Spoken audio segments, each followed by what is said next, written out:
Hello, everybody. Welcome back to my YouTube channel. Today is day 5 of my Monroe Institute bucket list experience. I have to say, I don't think I've ever slept so good in my life. You sleep like a baby out here. So just in case you're curious as to know where I am sitting against the ginormous rock. Look at that view. Hey, isn't that gorgeous?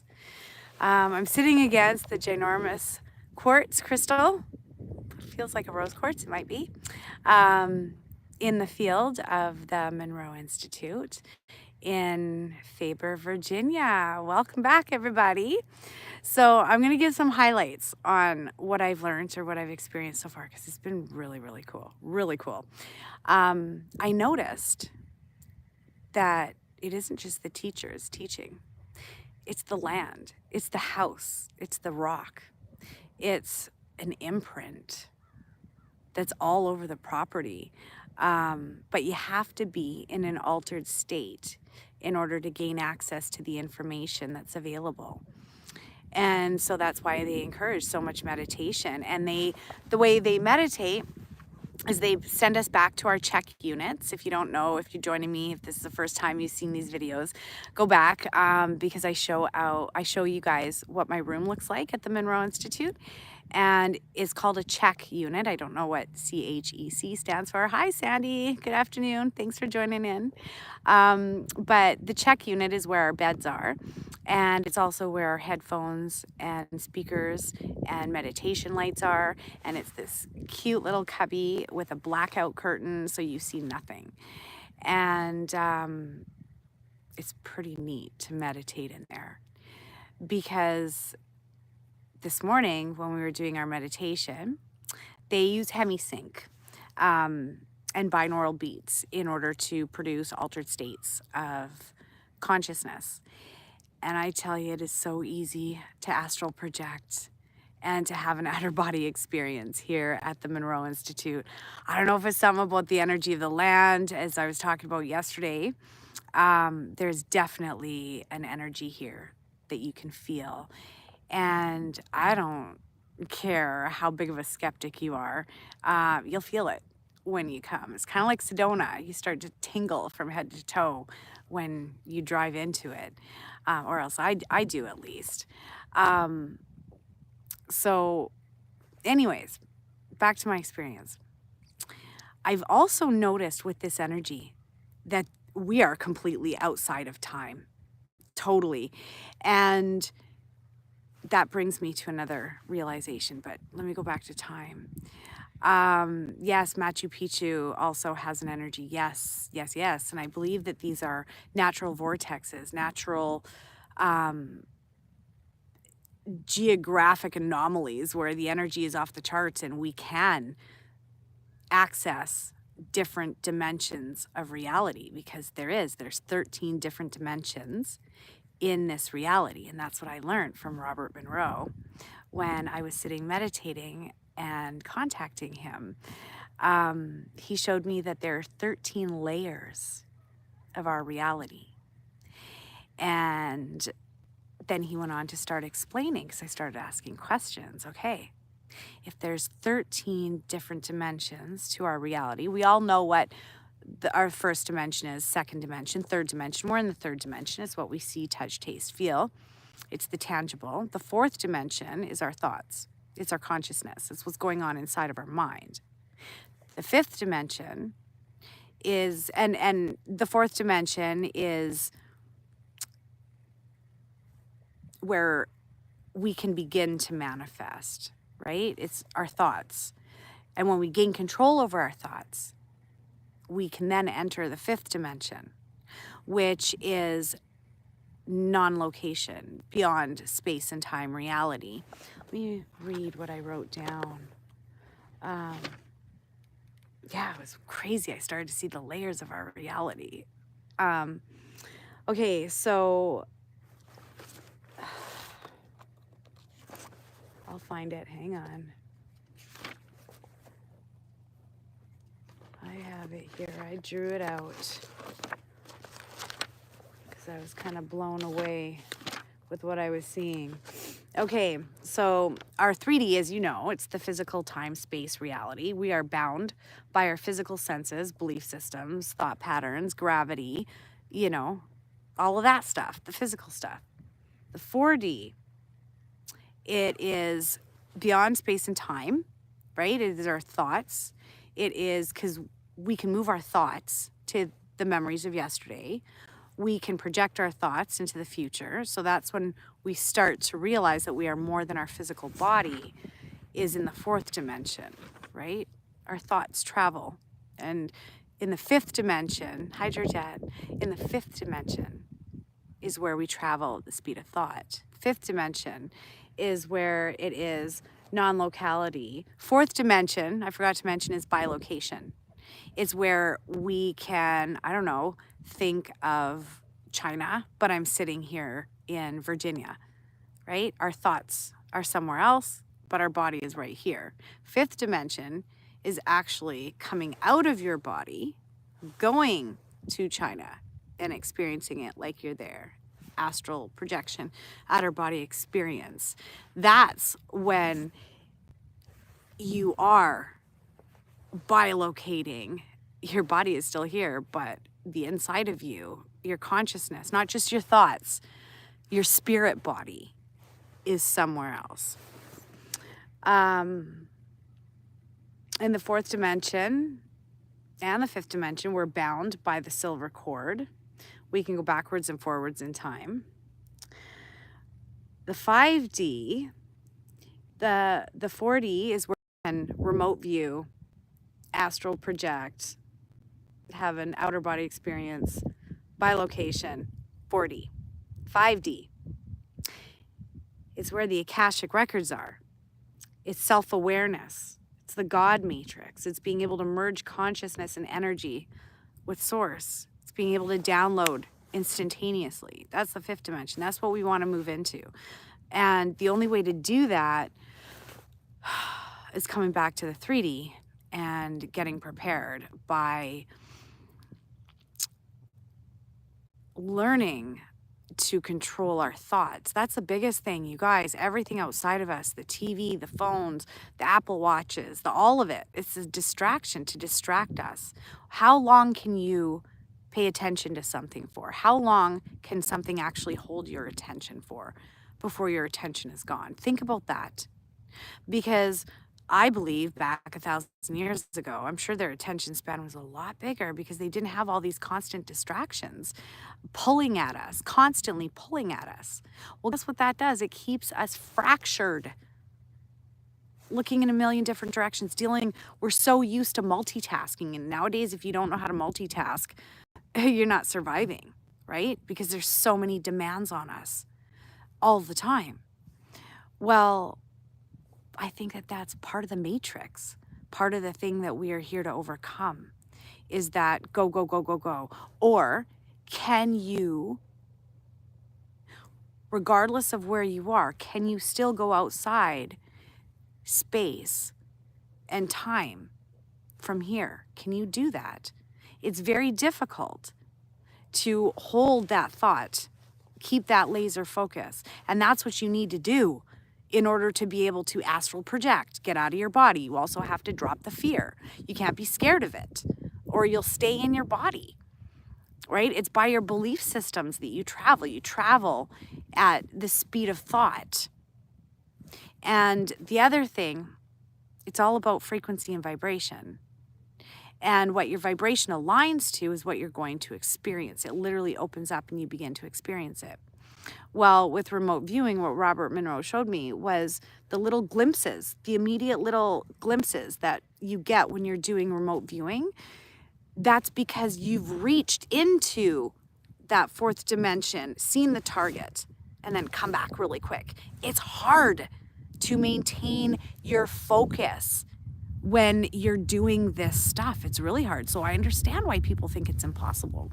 I totally understand why there's skeptics out there, right? Because in this day and age, we're being programmed to constantly only believe in what we see, touch, taste, and feel. And like I said, it's by your belief systems. that you will experience. So you have to be open. You have to be open. And if you really want to go far, if you really want to see the whole target, you have to be able to maintain your line of sight, your laser focus, but yet in a state of letting go. It's the weirdest thing. It's hard to put it into words. It really, really, really is. So the 5D is where the Akashic records are, self-awareness, the God matrix. Hi, Angel. Great to see you on. Thanks so much for joining me on the live. And then it goes higher. And then the meditation ended and they called us for lunch. So I didn't get to download the differences of the 6th, 7th, 8th, 9th, 10th. So I'm going to work on that tonight. Does the target know if it gets targeted? No, no, no. Somebody asked Joe that in the class, actually. Does a remote viewer ever know when they're being remote viewed? And he said no. And yeah, I kind of sort of agree, but yet at the same time, I can tell when someone's thinking about me because they immediately come into my field of consciousness and awareness. And then usually what I'll do is I'll turn around, pray for someone. Yeah, I know better. I know that if I start thinking of someone, they pop into my awareness, even slightly for the quickest second, I stop and I say a prayer for them because they are either reaching out to me, for a prayer, their subconsciousness is, so that's what I'm doing, or else I know they're thinking about me, so I'm blessing them back. So I hope that makes sense. The other thing that I wanted to talk to you guys about was, so yesterday in my video, I was talking about the vortex energy that is around this rock. And I don't know why I thought it was clockwise. When I was in there, when I was in the Monroe Institute in the house, I said, oh, it's going in a clockwise position. No, it's not. And I realized that today when I watched part of my video this morning. Here I am walking around the rock in a counterclockwise position, and it felt good to do that. It didn't feel like I was going against the energy, and that's how you'll know which way a vortex goes. When you finally find a vortex, you can feel it. If you're walking against the energy of the vortex, you can feel it kind of pushing you back as you walk that way. But if it goes in a clockwise position, you'll feel it kind of like the wind pushing you at your back. So it's pretty neat. Okay, so I'm gonna, what else do I want to share with you? I just wanted to check out again and see if we could see some of that energy that's around the rock. So look at that. Hey, let's go over here. And I was watching the video and I did see the energy coming off the rock from the video. That was really interesting how you could clearly see it in the camera. It definitely radiates a powerful energy, for sure.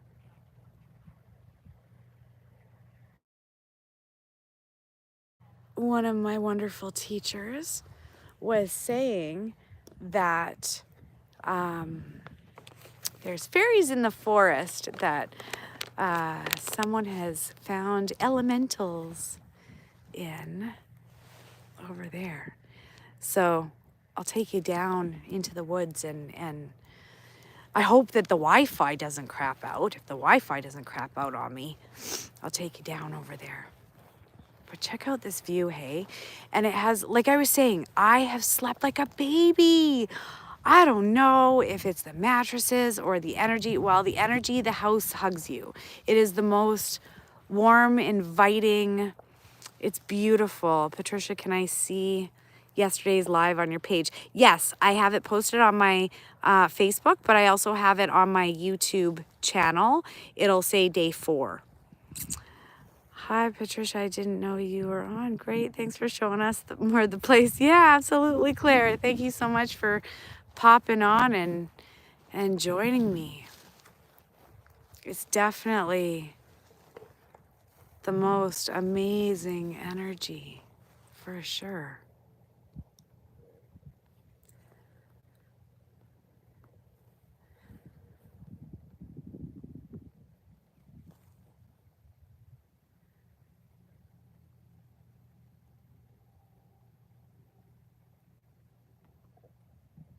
So this is the Monroe Institute, the original one, and the lab where he did all of his famous experiments was in this place here. There's a copper room, a Faraday cage, they call it. And that's when it's completely EMF free, nothing. Oh, look at the beautiful blue jay. We don't really get a lot of those where I'm from. Oh, Jason Shurka showed the big crystal they have outside their family house. Beautiful. It's smart. Smart to plant a master healing crystal on the property. It definitely brings in the cosmic rays of love or whatever intention you put into it.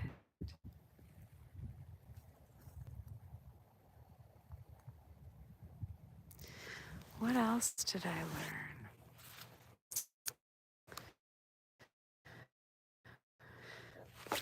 What else did I learn? Let me just see here. I wrote down a few notes. Oh, yeah. Okay, so this is interesting.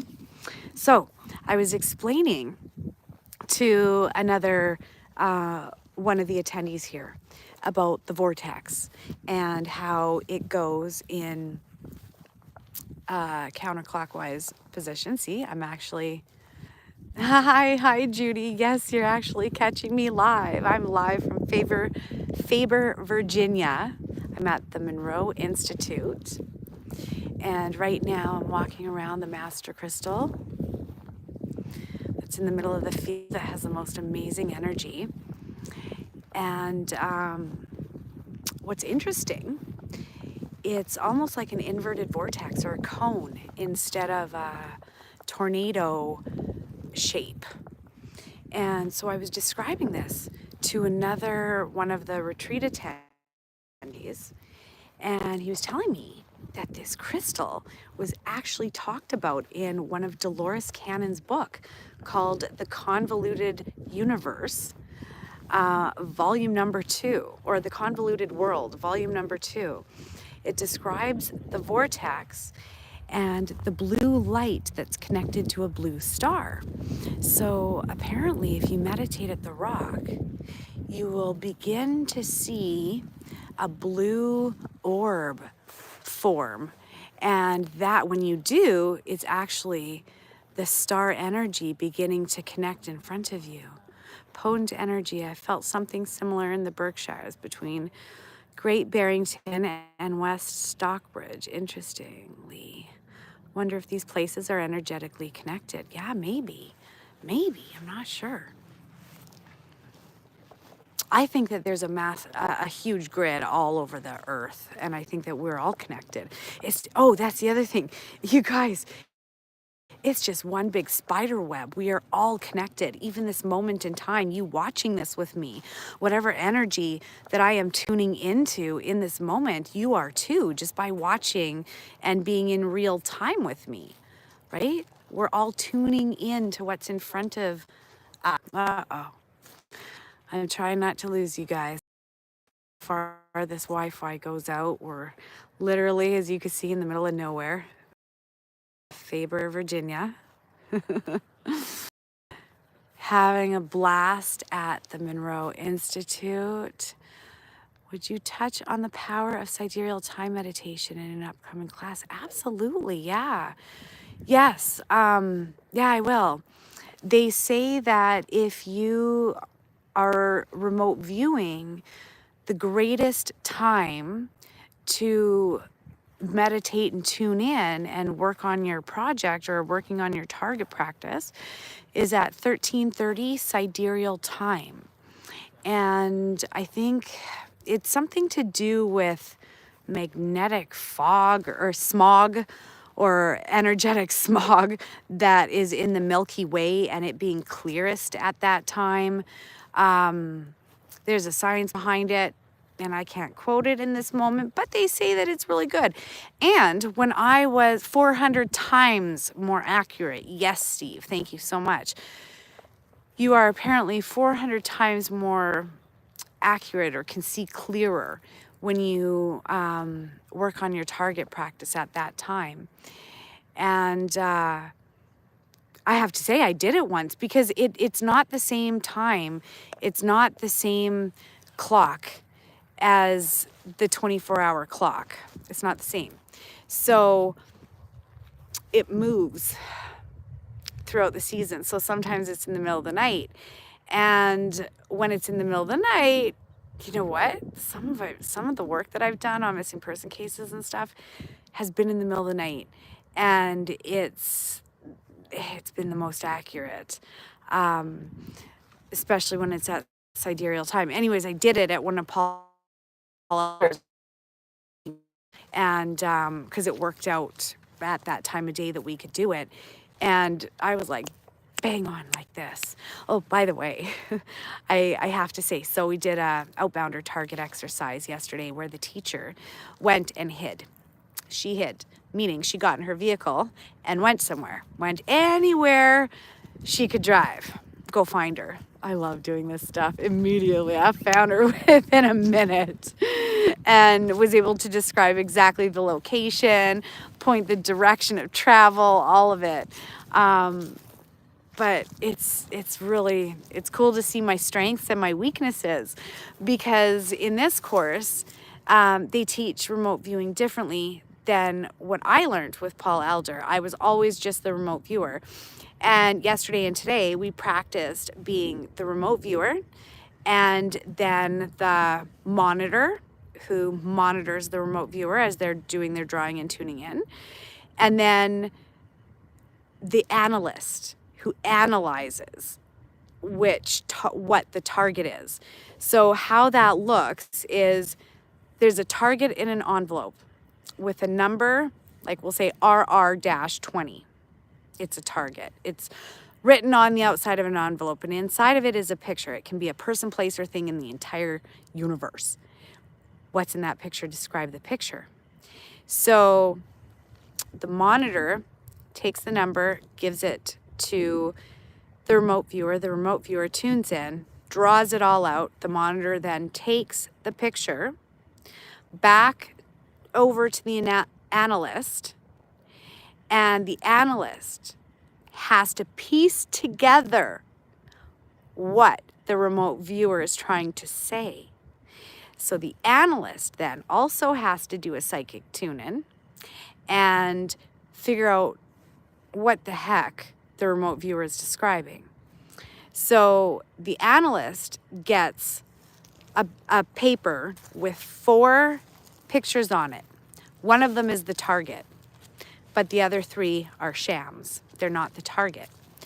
And so the analyst and the remote viewer who don't know each other, they're not in the same room or anything, the analyst has to get inside the mind of the remote viewer basically and figure out what the remote viewer is saying and then match it with one of 4 targets. And I have to say, I did not find that easy. I did not find that easy because there was a couple of the drawings that were so on point to the other specific. Oh, Carol, you're amazing. My friend Carol just sent, oh, how do I do that? I'm not sure how to, still there? Okay. Yay. Thank you, Carol, if you're watching. She just posted the link for sidereal time and what it means and how to use it. So, chat. Thank you, Carol. She sent it to me. Carol, if you're watching, can you put it up in the chat so else can see that link? It's a live clock. She's got the link to the live sidereal clock. Thank you, Carol. So if you could post that into the YouTube chat, that would be phenomenal. What was I saying? Oh, yeah. Oh, she doesn't have chat. Okay. Okay. No worries. I will click and paste it. I'll click and paste it into the chat. Thank you. I really appreciate that. Anyways, the analyst. I found it hard to discern what the other remote viewers were trying to tune into. I'll show you some of my drawings and some of my targets that I've done here today. I wonder, I could probably take you up to my room and go show you now. Well, why not? Because it's not as easy as you think. You're tuning in and it could be a person, place, or thing in the entire universe. But there's a science to this. And that is why you have the remote viewer in a separate room. Hi, Kelly, good to see you. So the science behind it.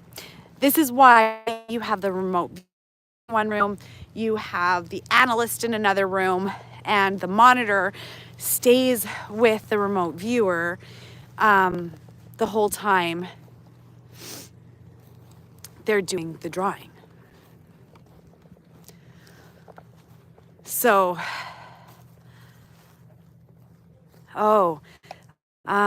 thank you for saying that. What kind of targets do you use in class? Just locations or people? Locations. A lot of them are locations. Interesting things like patterns. One really cool thing that I learned today, being the analyst, was that when someone's drawing a right angle, on a subconscious level, that usually means man-made object or man-made like building. It's man-made, it's not natural. It's like, oh, it's interesting. It's interesting what the subconscious mind does. It really, really is. So I'll see if I can go in and show you my drawing.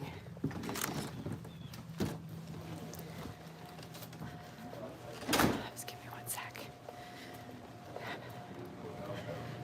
Okay.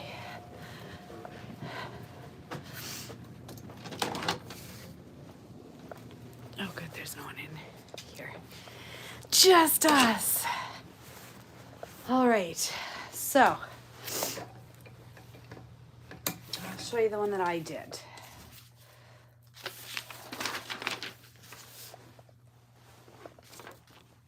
So,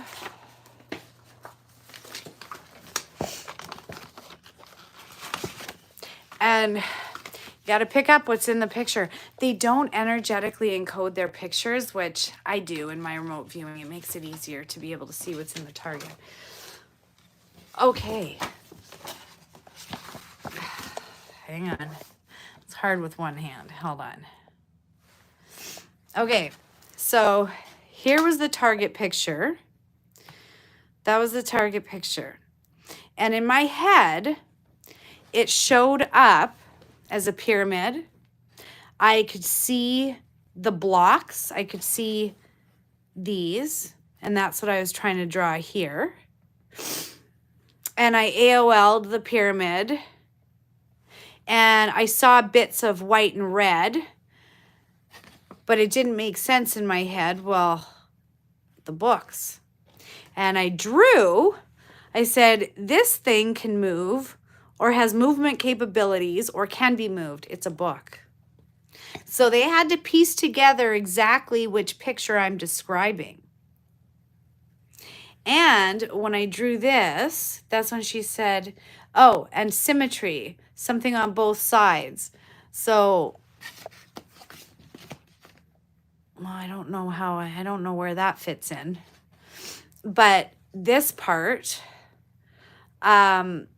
that's when she said to me, oh, you drew right angle. Your subconscious mind wants to tell you that, your subconscious mind wants to tell you that it's man-made. Thank you. Your results are awesome, and who knows what topics are dealt with books exactly, right? So, yeah, you can see how the subconscious mind is telling you that. Isn't that interesting? Isn't that crazy? And then this, to me, in my head, looked like a block, but it was a book. It can be moved. It's movable. So, and then these things, I said, looks like grass. I put that as an AOL. I could see them like this. Look. So that's an actual remote viewing. That is an actual remote viewing target. I got second place on that because there was a bit of wrong information on there. I said the symmetry. Something, I'm sure that this is the part where I got it wrong. Cement blocks, structures or squares. Square structure in the middle of the page, which that was right, because if you look, that's the middle, right? And so that was right, and I could see the brown in the photo, the dark brown. But the symmetry thing, I'm sure is what I got wrong. So it's super interesting to see how the subconscious mind works, because you allow your mind to just relax and float, and all of a sudden it just pops really quick. It pops really quick. Well, that's information from the fifth dimension. That means you're making contact and you're being able to pop into it for 2 seconds, then pop back. That's actually working in the fourth dimension, but accessing the fifth. So I'm learning all these different things by just sitting and, excuse my mess, but sleeping in my little cubby. If you haven't seen this yet, this is our little bed that is so comfy in our little meditation space. Super, super, super comfy. I really don't want to go home. I love my family, but I really love it here. And today I had the honors of meeting the CEO of the Monroe Institute. And I told her, I said, I really want to come work for you guys. So, yeah, that would be amazing. An AOL is, an AOL is something that you put aside. So you're not supposed to, the light above was the meditation lights. When I turn off the big light in there, you can have red, blue, or green and meditate with them. Anyways, AOL, it is something that you put aside. So you're not supposed to label. Just like this in my head could have been perceived as a pyramid, but the target wasn't a pyramid. It just looked like a pyramid.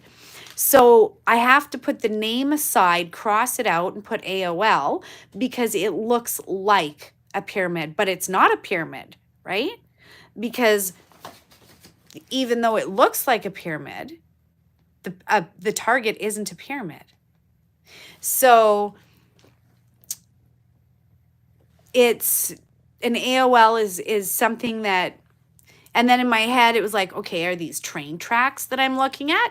Well, these aren't train tracks. These are the cubbies for the books, right? AOL, I have to look in my papers. I do have that information, but while I'm holding this and I only have one hand. Hold on, let me see if I can dig it out. Analytic overlay, thank you. Thank you, thank you, thank you. Thank you. You obviously do remote viewing and you know your stuff. I love it. I'm really I know how to do it, but I'm really bad at remembering like what it all stands for. But it's really fun. I love doing this stuff. I really love it. I was never good at anything as a kid. I couldn't dance. I couldn't sing. Couldn't do anything. But I can do this. And if there's a missing person, I can find them. And if I drop a pin and say there's a body there, there's a body there. 10,000%. Like I'm really, really good at taking a map and dropping pins and locating missing people. I can see symmetry in the two triangle shapes in the target. Oh, you're right. Yeah, you're right. You're right. You're right. I guess so. Yeah. I'd definitely take one of your courses. It'd be a lot of fun. It is a lot of fun because here's the difference between my courses and theirs. I teach the psycho-spiritual aspect and the energetic aspect of all this, which I so think they're lacking because they teach science, science, science, science, right? So they don't want to say angels are scientific. They don't want to say, the word prayer and they'll encourage meditation, but of course with science, hemisync, binaural beats, that's all the science behind it, right? So, but in my courses, I teach, okay, if you're going into that, you're tapping into the fourth dimension, you really want to get out and go and experience the fifth. Why wouldn't you call on your angels and your spirit guide and your higher self and your deceased loved ones to take your hand and walk you over to that side? Because it helps. It does. It amplifies the energy. It's just like what Jesus says, when two or more are gathered in my name. I'm there. I'm there to hold your hand and take you over that bridge. Kelly, thank you. Patricia is an amazing teacher. She connects all the dots you've been wondering about. I learned so much. Thank you, Kelly. Thank you, thank you, thank you. I really do appreciate that because I try to be very observant when I'm taking someone else's retreats and go, what could I add to this? What have I learned? What is the coolest aspect of what I've learned? And how can I apply that to my courses? And then how can I make it better? What could they do different that I could do different? And I'm telling you, we need the spiritual side of things. We need it. And when you realize you've never been walking alone, it changes you. It just changes you. When you realize that this is a matrix and this is the biggest movie and we're all characters in each other's play, right? That really I am you and you are me, it changes the way you operate. It changes your life. It changes how you go about your business, how you treat people. You realize that they're just a reflection of you and they're reflecting back what you gave out. So you show up different. You show up in a better way, and when you realize that you never had to take it all seriously to begin with, oh my God, the weight off your shoulders, you'll save a lot of money in chiropractic bills and massage therapy if you can just get the pain out of your neck and whoever caused it. So you got to realize there's so much more than our physical bodies. We are so much more than our physical bodies. And the Monroe Institute proves it, changes this. You don't go out of here the same. You don't. Because once you learn it, once you see it, once you experience it for yourself, you can't unlearn it. No one can take it from you and say that it didn't happen. It's just, I really encourage anyone to watch this. And okay, I'm going to let you guys in on a little secret. A lot, I love making videos and I love that you guys watch them. But there's an audience, a very particular audience, that I know that I will have to die to teach. And that's my family. I know my kids and my husband don't watch this. They're very supportive of me, don't get me wrong. Super supportive of what I do. But they couldn't care less about what mom's got to say because mom says it all day. And then in the evening to them, right? The ongoing joke around the dinner table is, people paid to listen to you talk. We paid to have you shut up. So, but I know that someday when I'm long gone, my kids are going to come across this video. And my husband will come across this video. And one of my dying wishes is for them to come to the Monroe Institute and experience this. And I truly believe that when messages come to a person, when they do and how they do, it's meant to be seen in that moment. So I could be recording this now, but the message doesn't reach their ears for another 20, 30 years, right? So I'm going beyond space and time to give them this message and say, get your butts to the Monroe Institute because you'll learn a lot, and I'll meet you there. I'll meet you there. It's definitely an interdimensional portal of some sort here. So if Mama can go and haunt her family, absolutely I will. I got a whole list of people I'm going to haunt when it's my turn to go. And no, I'm not picking up on my own death or anything weird. Don't be weird. Don't you guys be weird. It's got nothing to do with that. I'm just saying, I know that when I teach my family, it will be beyond the grave. So I'm time stamping this video now, and whenever they decide to see it, I pray to God that the Monroe Institute will still be around. And I would really love anyone who loves me and cares about me to come here, and not because I'm getting paid to say that. No, I'm not one of their teachers and I'm not their ambassador or anything like that, but I've had my mind blown. And when you have your mind blown, you kind of want to share that experience, right? I don't know, I do. So it's Linda, thank you for watching and being a part of my journey. It's exciting. I love talking to you guys about this stuff. And if you have any questions, throw it at me. I'm yours. I should probably get going here in a minute, just because they're going to start class in about 15 minutes. But like I said in yesterday's video, okay, so I do teach this stuff.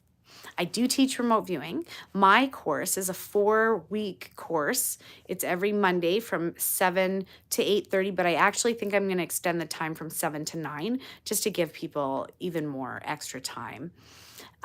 Is there a Canadian version of the Monroe Institute? There used to be. Paul Elder had a retreat center, but during COVID, it killed his business and he sold it, unfortunately. So no, there isn't.